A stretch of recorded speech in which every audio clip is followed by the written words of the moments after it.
the Ravens are going to play. But before we get to that, we got to go back to Game 7 on Wednesday night. We welcome in our longtime Oriole historian, insider, baseball aficionado. Alan McCallum is back with us. First off, Alan, how are you? Doing okay? I'm doing well. Doing well. It was an exciting Game 7 and lots to talk about it. All right, so I'm just going to say this. I've done a lot of cool things. I've lucked into things. I've been to a lot of sporting events, a lot of concerts, been to a lot of neat places in my life, taken on special events. I'm about to do some cool stuff, in the coming weeks, quite frankly, as I get up on my 25th anniversary here on WNST. And a lot of those people say to me, how many concerts have you been to? And I'll say, I don't know, a couple of thousand, right? At least. Yeah, several. I mean, I've been to a couple of thousand concerts, and that's no joke. That's a fact. And then it's like, okay, what was the best one you ever saw?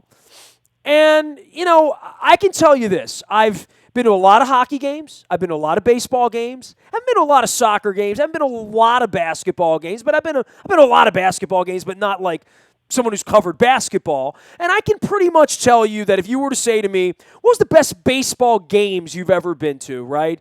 I could give you a handful of them. I mean, I think the Tony Fernandez-Messina game that we went to together, that would be an incredible game. I mean, we were at the Jeffrey Mayer game. That was an incredible game. I talked earlier in the week about the Jim Leyritz home run in Atlanta. I was at that game. That was an incredible game. Talk about football games, right? So any of the New England Ravens games, that ended the bad way, that ended the right way, Super Bowl victories. I was at the Drive game in Cleveland with John Elway. I mean, games that I've witnessed.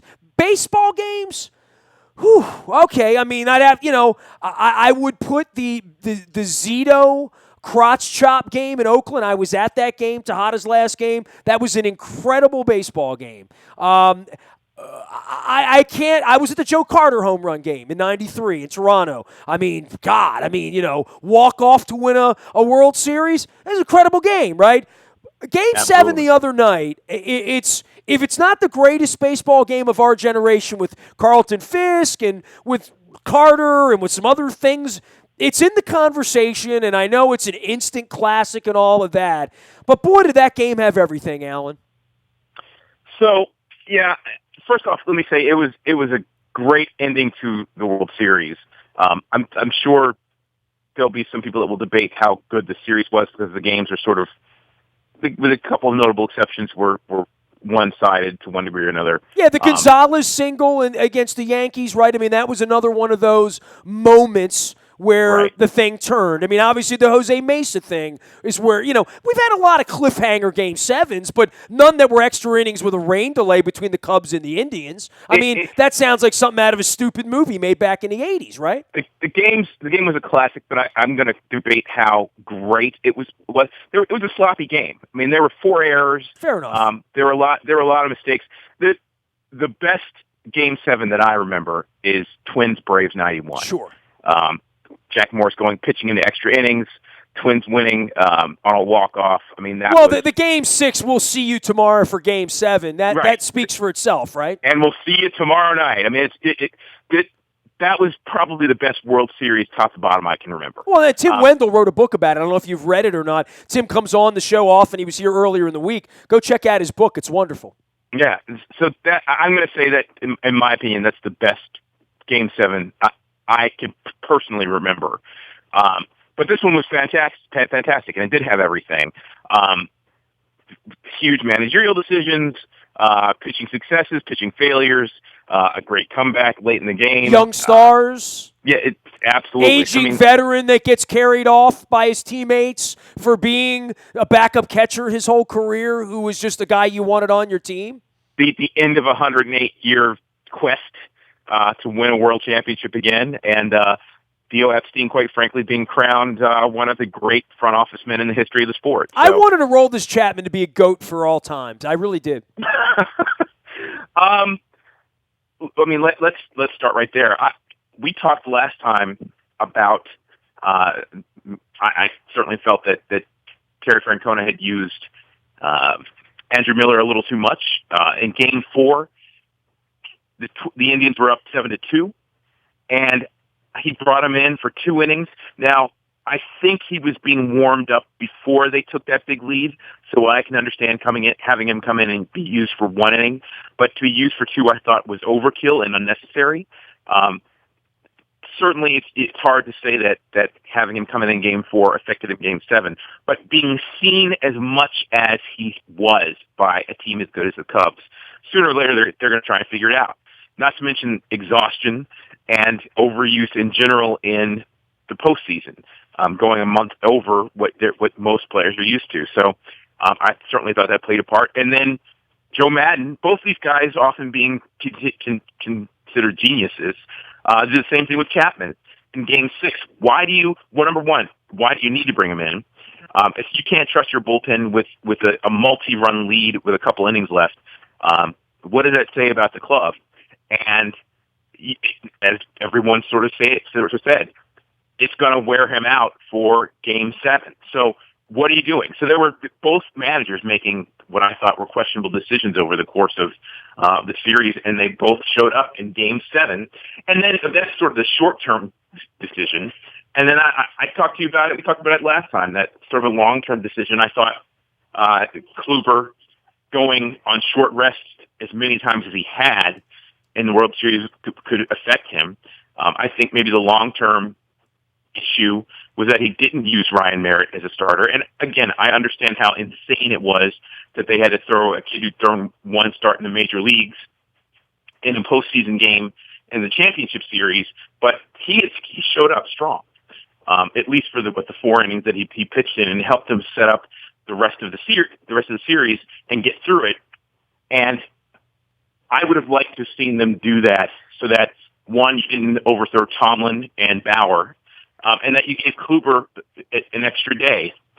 I know that if you didn't want to be in a situation where you couldn't throw him in Game 7 as a starter, but I think the Giants showed that kind of move a couple of years ago when they went out and brought in their ace and Bumgarner in late relief, much like Joe Madden just did with John Lester in this game, so that you can shut it down as you go through. So I think there were both some long-term and short-term decisions that particularly Terry Francona made that I think showed up late in Game 7 and didn't give them everything they could have. And even Joe Madden with the Aroldis Chapman, I think, made some poor decisions, which set up a big scoring game that fell down when it all came down to it. Came to the last couple of guys you wanted to see on the mound for the Cubs.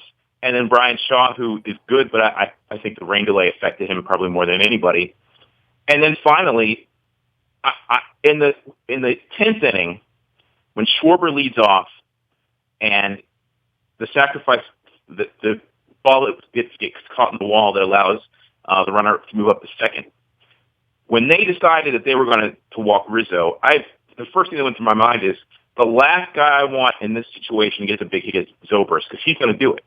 He's not going to take the big swing. He's going to hit the ball where it's pitched, and he's going to find a hole. Where guys like Bryant and Zobrist are still young, still nervous, looking to get the big hit and maybe have a greater potential to overswing. I know they're trying to set up the double play, but you got to look at who's going on. Are you going to go after the young guys who are probably amped beyond belief in that situation, or are you going to go after the veteran who just won the World Series last year and had big hits and has done this kind of thing his whole career? I thought that was a massive mistake that set up 2 runs for them going into the last inning of the game. He is Alan McCallum. It is All Things Baseball here. You know, Luke and I talked about the word trust, right? So you just went on and on and on about managers and pitching and matchups. And, you know, once you get to that point, and it's Game 7, it's who do you trust right here, right now, right? And obviously, by the time Tito went out there and got Bauer and Miller came in, he was saying who he trusted with a 3-run deficit at that point. There was a 4-run deficit after that, and Ross hit the bomb. And then there was the point in the game where, Madden said, well, I trust Aroldis Chapman with a 3-run lead, even though he's tired. And then he went out, and then he still trusted him in the 9th inning. after with the game on the line and the game tied, he said to his team, I'd rather lose with Chapman in the ninth than with anybody else who's rested, anybody else who's in that bullpen. Arrieta got up and warmed for a minute or two, but the word trust was there, and it does really make it full circle because to me there was no point in that game I wasn't thinking of Buck Showalter. At any of these points, whether it was from Familia the night afterward, who had his own issues over the weekend, and I'm sure he'll be pitching in Game 7 of the World Series next year because Major League Baseball just lets wife beaters do that, obviously, repeatedly, while we're on the Chapman thing. But the Showalter thing will always be judged as what not to do. And when you're bringing Andrew Miller in down 3 runs in the 5th inning of a game, right? It's Game 7. It does say, well, we've got to get 14 outs, 16 outs, whatever many outs it is. And right now, I need those outs right now. I don't need those outs in the 8th inning. I need those outs right now to get back in this game. And I think that it will forever be tied to Buck Showalter and Zach Britton on who do you trust. Buck Showalter trusted Ubaldo Jimenez, and as was pointed out in Animal House, during that scene where he says, you effed up. You trusted us. You know what I mean? Hey, Buck, you effed up. You trusted Ubaldo Jimenez. That's what you did, So you use the word trust, and I agree with you 100% that the shadow of Buck Showalter was all over the postseason in this series, but I wouldn't use the word trust. I'd use the word fear. I think that all of the managers in the postseason, but particularly in the World Series, feared the second guessing that Buck Showalter is going through right now about how could you leave your best guy out there with the game on the line, to the extent that they overuse them. So this is what I'm talking about. Game 4, you bring in Andrew Miller for 2 innings when you didn't need him, when there were other guys in the pen, and you overuse him, and that ultimately when you need him in Game 7 to be good, he's not. Same thing with Aroldis Chapman. And I do think that's all about what happened with Buck Showalter and Zach Britton in the first game of the postseason this year. And that was Buck made a mistake. Again, but when it's the mistake that cost you your season, and it's a decision mistake and not a mistake of effort, or I hung a curveball, or I booted, or I lost the ball in the lights. When the manager makes a mistake, it's a premeditated mistake, and I think that's why when we really sit and watch baseball like we watch it in the postseason, because we do watch it differently. There's no doubt. And certainly after spending a week with John Smoltz, I don't know that I'll ever see the game the same way again. And it really brings up the great differences between Jim Palmer and Mike Bordick on a nightly basis as well. And I'll say this: there's a lot of thinking that goes on, and we do address it in that way, whether it's the way an umpire is going to call an inside strike or an outside strike, but just the general how pitchers are used is a how people are used, massive part of the managerial part. And during the regular season, some of these decisions are, it's Tuesday, it's your day to pitch, you're going to pitch. There is no other decision unless you really stink, right, or unless your arm's tired. All of that's sort of premeditated. Cal Ripken was going to bat third in the lineup for the year because that's the way Johnny Oates decreed it. But when it comes to pitching in the bullpen in these short series, this is where you become a genius or you become the village idiot, right? And Joe Madden came damn near being the village idiot this week. He really did. Both of them did. I mean, Terry Francona had a 3-1 lead in the series and they lost. And I think a lot of that had to do with not throwing a fourth starter in there to give Kluber an extra day rest.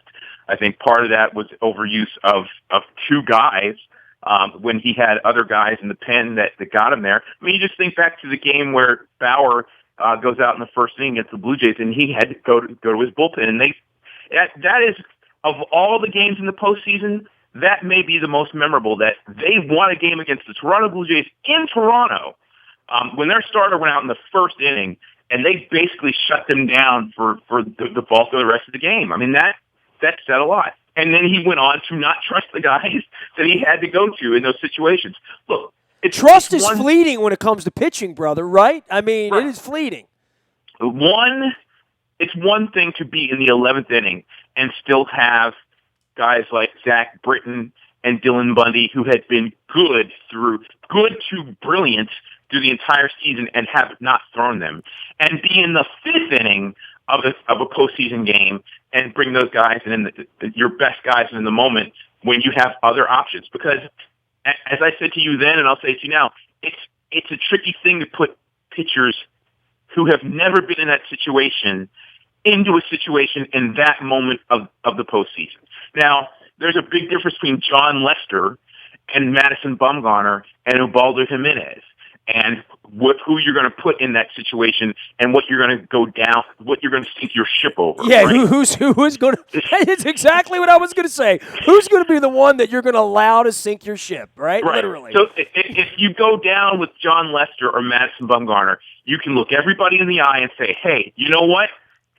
He's our best." I brought in Arrieta, man. Hey, what do you want me to say? I mean, I didn't bring in Mike Montgomery. I brought in Arrieta, you know. And nobody can argue that. But when you have Zach Britton and Dylan Bundy sitting in the bullpen, waiting to go, guys that have been there in those situations, Zach Britton certainly more heavily than Dylan Bundy, but Dylan Bundy had done it plenty of times through the course of the first half of the season, and you bring in a guy who, and I'll say it was had been their most consistent starter through about the last 6 weeks of the season.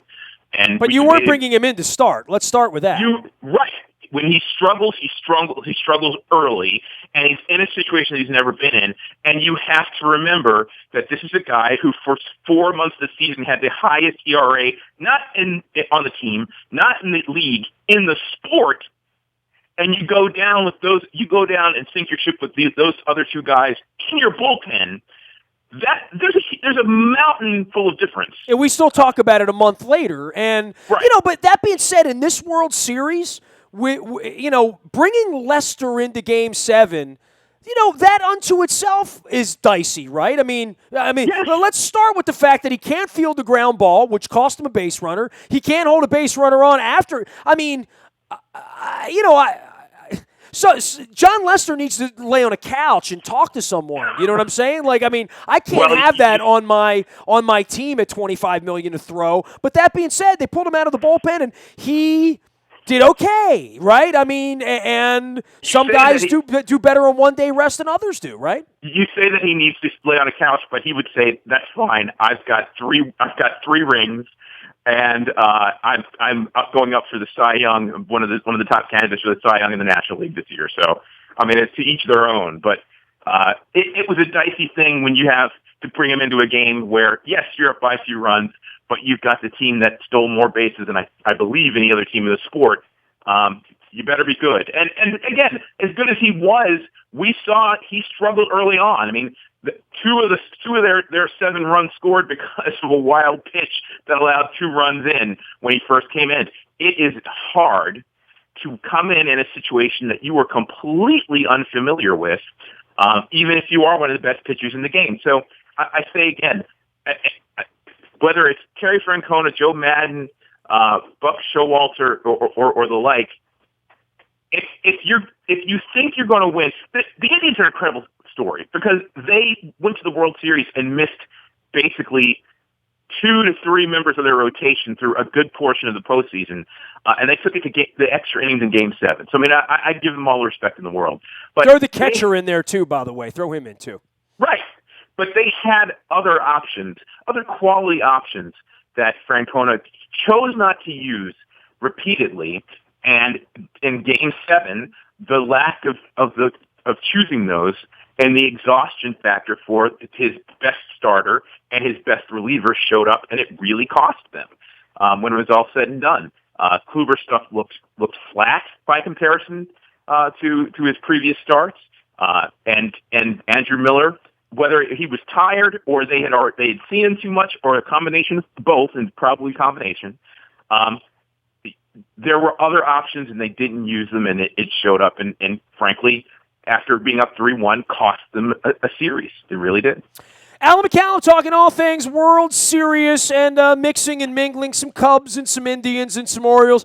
I don't have any other observations, honestly. I mean, I feel like I've talked about it. I mean, I feel like there were definitely things like the Baez squeeze play and sort of his behavior. And I find the guys that are that immature, and I didn't think it was a great call, but to show up your manager on the way back into the dugout, That wasn't a good look. I felt like there were a lot of things that weren't a good look, quite frankly, from these teams and kicking the ball around, and the Cubs kicking the ball around. And, I mean, the Cubs having a 3-run lead and blowing it again. I mean, it's, part of that was crazy. Some of the umpiring was a little bit weird, I thought. But the best team in baseball won the World Series. They won it in grand fashion in 7 games. I don't know that there's anything to complain about, really. Well, all the things you point out, and yeah, I mean, there were through this sloppy game. As exciting as fun as it was a sloppy game, and some poor decision making on both parts. I think back to that game in '91, Twins Braves, and I remember so much of that game just being played so crisply by two really good teams that somebody had to win basically. But Game 7 looked really sloppy. And some of that, I think, was inexperience. Some of that was probably stress. But yeah, Javier Baez, I mean, you mentioned him, and I think through most of the postseason we've talked about how his instinct for the game is so great. And I certainly wouldn't argue, wouldn't take that back. But there is a difference between instinct and maturity. And he's a young player, and he's got a lot to learn. I mean, you've got to remember, this is a guy who, coming into the season, didn't have a position because they had fully expected for Schwarber to play left and Zobrist to play second base, leaving Baez out either as in the farm system or as a utility guy, which I think would have been horrible for him because this is a player who already has problems with his swing and striking out a lot, and sitting on the bench for large periods of time, or at least not getting regular at bats. It wouldn't help. It's not conducive to that. But he's young, and as is a lot of the Chicago Cubs. So, I mean, you're always battling talent versus Boy, if he did that to Buck, though, dude, but he might not play again. He would be shipped out pretty quickly. Literally. Yeah, that was a thing, and there were a couple different moments in that game in particular that stand out. But I will say, I think there are two other big parts of the game that we haven't talked about. One is Dexter Fowler starting off the game with a home run, and certainly his ties to the Orioles or lack thereof that showed up. What ties? Right? Yeah. And Kyle Schwarber getting 3 hits, getting the hit that starts the rally, going into the 10th inning. I mean, this is again. We've talked about it before, but they gave Zobrist the MVP, but I would argue significantly that Kyle Schwarber's presence was the most valuable thing that happened. You've got to think about it in the sense that they won 3 of their 4 games in the American League ballpark, and I think a significant part of that was the contribution of Kyle Schwarber and his presence in the lineup. How it changed the lineup, how it forced them to pitch to other guys, and his quality of at bats that I think were missing in the National League Park that really gave them the kind of lift they needed to win this series. So I mean, I think Schwarber and him coming back after 6.5 months of injury and making the kind of impact that he had on that series, I think was worthy of an MVP nod, and certainly worthy of discussion for how the Cubs got this done. And I'll say again, I mean, clearly he's a special hitter. We'll see what his career amounts to. Again, talent doesn't always translate into long-term success, but I can't see how they're going to have him play left field because I've seen him play, and between the recovering from the injury and his lack of outfield adeptness, we'll say, I don't see that. I have to believe that at some point they're either going to trade him to an American League team to be a DH, or Rizzo gets traded and he moves to first base, because I just don't see that long term. But there's no question that he's a special hitter. I think Theo will figure it out, right? If anybody can, it's Theo. If anybody can, he's literally done the impossible in a very short time. Well, here's what I've said all week, and you have great appreciation for this because you remember when we were both media members, right? Before whatever it is that makes us not media members made us not media members, but we used to sit in the media commissary over at Camden Yards, up on the floor above the press level in the back, and he would sit there and eat hot dogs and get food with the rest of us. He was a 21, 20, 22-year-old kid, right? I mean, just sitting over in the corner. And if someone would have come in and said, that kid there will be the architect of 3 Red Sox World Series and the turnaround of the Chicago Cubs in a parade in Chicago, that kid over there, if you would have told me that 25 years ago, that would have really been something, right? It would have allowed you to open up a business, reading tea leaves and palms for sure. But you never know where the talent's going to come from, and the trick is to have the eye to detect it. And Theo was given the opportunity, and he's made his way through this sport like nobody else. And I'm sure they started carving his plaque for Cooperstown last night if they hadn't already, because he's going for sure. It's an incredible story that he solved 2 puzzles that have eluded 2 major fan bases for the sport for years, and I don't know at this point what else he can do. I guess maybe he can go to Cleveland and try to solve that. Certainly, maybe try to turn Chicago into a dynasty. But I have a bold prediction for you right now. I think this team and the Cubs will be around and be special for a long time. That itself is not a prediction, but I don't think they're going to have a great season. They may win the division, but I don't think they're going to have an epic season, and I don't believe they're going to win the World Series next year, because when you see teams and pitching staffs get pushed the way this one did through this kind of postseason, they tend to have injuries and not show up as well through the course of the following season. So I would tell you that I think maybe they'll win the division. You can ask Kansas City about that, by the way. Right. The 103 games, a recurring situation with 103 wins is probably not likely, and I don't think they'll make it deep into the postseason, because I think their pitching staff is going to need a year to recover. And there's historical precedent for that. You can look through, particularly in the last let's say 20 years, with the exception of the Yankees, with how pitching staffs get beat up through the course of the postseason. When you go this deep, Game 7 into November, it does not show up well in the following season. They've got some young arms that they need to maintain. So I think we will see them again, maybe 2018, 2019, with a chance to win the World Series. But I would believe that they're not going to go deep in the postseason next year. Alan, always appreciate seeing you, man. Game 7, I'm sure the hot stove will get warm quickly, and I know the winter meetings are here locally. Maybe you and I will take a little ride down there and inquire about our press credentials at some point before it's all over with. Hey, it'll be good catching up with you. I know you got rock and roll going on down at Strathmore. It's been a very, very interesting, fun, engaging baseball season. I'm glad to put it to rest and get to some hockey and some basketball and move on to the next thing. But before you know it, we'll be talking some Orioles baseball. There'll be plenty of off-season news around here. We saw a lot of history this year. We had a fun postseason. And, hey, it feels like a million years ago, but the Orioles won 89 games and got to the postseason. Was it enough? Maybe not. But the last 5 years have been a far cry from 14 losing. They could have been better. They could do more. Hopefully they will be more. We'll see what comes of it. But it's important not to forget that the Orioles provided a really entertaining season as well, with a flawed but interesting team to watch in Baltimore. I just hope that when the Orioles if they ever get to the World Series again, that it's not against a franchise that's going to bring 30,000 fans to buy up all the tickets at a premium and turn Game 7 at Camden Yards into Fenway Park, because I've seen that plenty. That was really, really, it's a tip of the cap to the Cubs fans, but it's really disturbing if you're a Clevelander, I think. And look, I'm from Baltimore. I've associated with this baseball team. I'm wearing my white panel cap. Most of what the Orioles have stood for the last 25 years has been disgraceful. That scene has been played out so many times at Camden Yards, before the Nationals, after the Nationals, 10 weeks ago in an empty ballpark in a pennant race. That could have been Baltimore. But I didn't think that it could be possible that what happened there, that Indians fans would just say, sure, give me $1,500 for the tickets, you can come sit here. I guess they just don't care enough. But that, by the way, the Orioles sold more tickets than the Indians this year.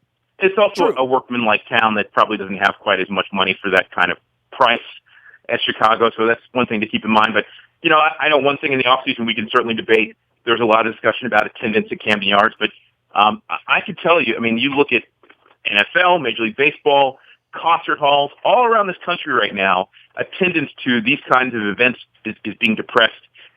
So as much as the Orioles have done or not done, there's something else going on in this country that has nothing to do with Peter Angelos or what the Orioles have done. And that's probably worthy of discussion. And I think it showed up in Cleveland last night.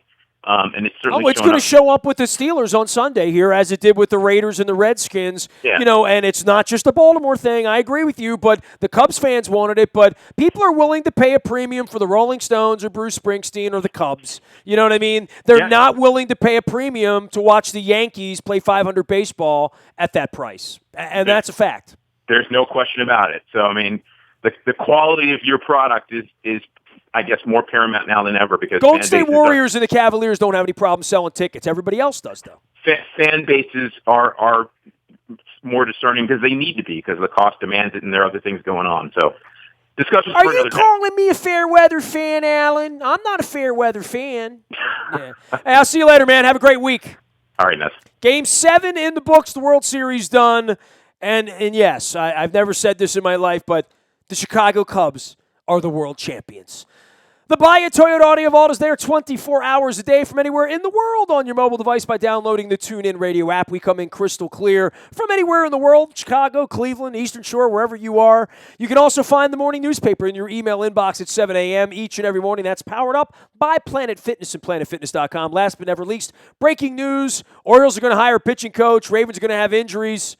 Hopefully not too many. Hopefully it's all the good news coming out. The WNST Tech Service is brought to you by Coons Ford of Security Boulevard. I'm Nestor. Nasty at WNST.net reaches me. Facebook, Twitter, LinkedIn, Snapchat, Instagram. Streaming live on Facebook Live as well as our YouTube WNSTV channel. We are WNST.net, AM 1570 and WNST Towson, Baltimore. And we never stop talking Baltimore sports.